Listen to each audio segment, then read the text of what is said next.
Hello friends, இன்றைக்கி நம்ம வீட்டில் நைட் டின்னர் என்னென்னு பார்க்கலாமா? இன்றைக்கி நைட் டின்னருக்கு வந்து பீட்ரூட் சப்பாத்தி செஞ்சுருக்கிறேன். 2 குட்டீஸ்க்கு எடுத்து வச்சுருக்கேன். அதுக்கப்புறம் சைட் டிஷ் வந்து நான் வந்து கடையில் தான் வாங்கிட்டு வர சொன்னேன். ஏன் கடையில் வாங்கிட்டு வர சொன்னேன்னா, பசங்களை வந்து என்ன சைட் டிஷ் செய்யலான்னு கேட்டேன். தம்பி வந்து குருமான்னு சொன்னார்.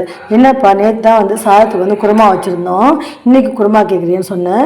அப்புறம் பன்னீர் கிரேவி செய்யுங்கன்னு சொன்னார். பன்னீர் இல்லை, பன்னீர்லாம் வேணும்னா பாண்டிச்சேரியில் தான் வாங்கிட்டு வந்து செய்யணும். அதுக்கப்புறம் பாப்பா வந்தது. பாப்பா வந்தோடனே உனக்கு என்னம்மா சைட் டிஷ் வேணும்னு கேட்டேன்.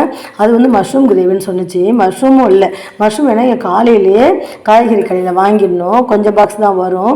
வாங்கி நம்ம ஃப்ரிட்ஜில் வச்சுக்கிட்டா தான் மறுநாளைக்கோ இல்லை நைட்டுக்கோ நம்ம செய்யலாம். அதுவுமே இல்லை, அவங்க கேட்டு 2மே என்கிட்ட இல்லாதனால கடையில் வாங்கிட்டு சொன்னேன். கொஞ்சம் திட்டிட்டு தான் போய் வாங்கிட்டு வந்தாங்க. இதுமாதிரி எனக்கு வந்து கடையில் வாங்கினதுனா சாப்பிட மாட்டேன், எனக்கு அவ்வளோ பிடிக்காது.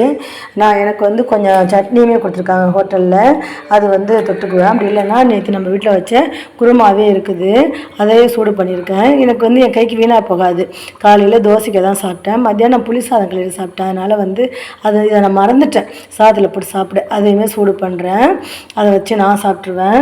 குட்டீஸ்க்காக தான் இது வாங்கிட்டு வர சொன்னேன். இன்றைக்கி நம்ம வீட்டில் நைட்டு இதுதான் டின்னரு. இந்த டின்னர் உங்களுக்கு பிடிச்சிருந்தா லைக் பண்ணுங்கள், ஷேர் பண்ணுங்கள், கமெண்ட்ஸ் பண்ணுங்கள். ப்ளீஸ் என் சேனலை சப்ஸ்கிரைப் பண்ணுங்கள்.